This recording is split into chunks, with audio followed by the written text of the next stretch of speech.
April 2nd, 1982, Argentina invaded the Falkland Islands. Several thousand Argentine troops stormed the islands, easily overrunning the 84 Royal Marines stationed there. The Falklands are a group of islands about 300 miles off the coast of Argentina in the South Atlantic. Argentina had disputed authority of the islands since the British took control in 1833. Overnight, British islanders found themselves the unwilling subjects of a foreign power. The only conversation we get from these people is a gesture with a gun. I'm staying. I'm staying if it remains the Falklands, but not Argentina. In Britain, Prime Minister Margaret Thatcher spoke to Parliament. We are here because for the first time for many years, British sovereign territory has been invaded by a foreign power. After several days of rising tension in our relations with Argentina, that country's armed forces attacked the Falkland Islands yesterday and established military control of the islands.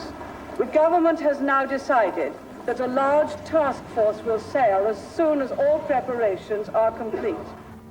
HMS Invincible was the first British ship to set sail for the Falklands. On her deck was most of the 1,000-member crew, among them Prince Andrew.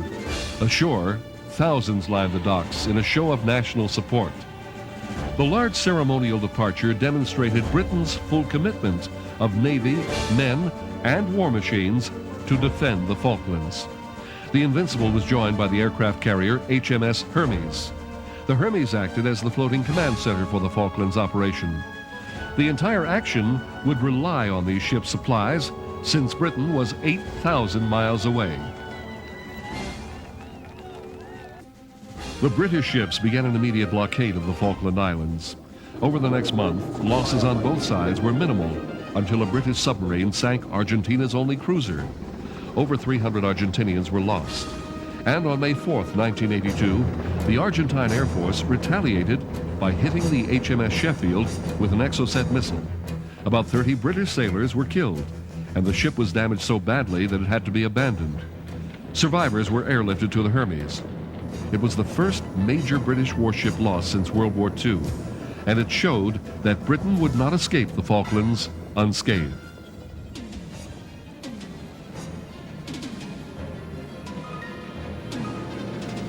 On May 21st, British troops boarded landing craft for the trip to the islands. The invasion of the Falklands was underway. It was a calm, clear day at sea, so the British Air Force had to keep Argentine jets away from the attack craft. 5,000 Marines sailed toward the coast. As they landed and secured a foothold, Argentine planes broke through and made successful attacks on the British Armada. Both sides suffered losses. Many Argentine planes were downed, and Britain's HMS Antelope was hit twice by land-launched missiles. After dark, the Antelope exploded and caught fire. Another British ship was lost.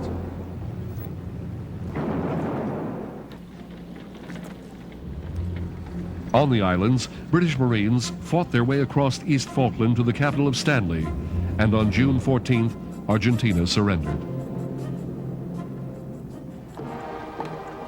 After victory was secured, thousands lined the streets of London to pay homage to the heroes of the war.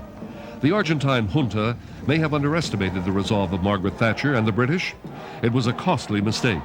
Their military regime was toppled, and democracy returned to Argentina shortly thereafter.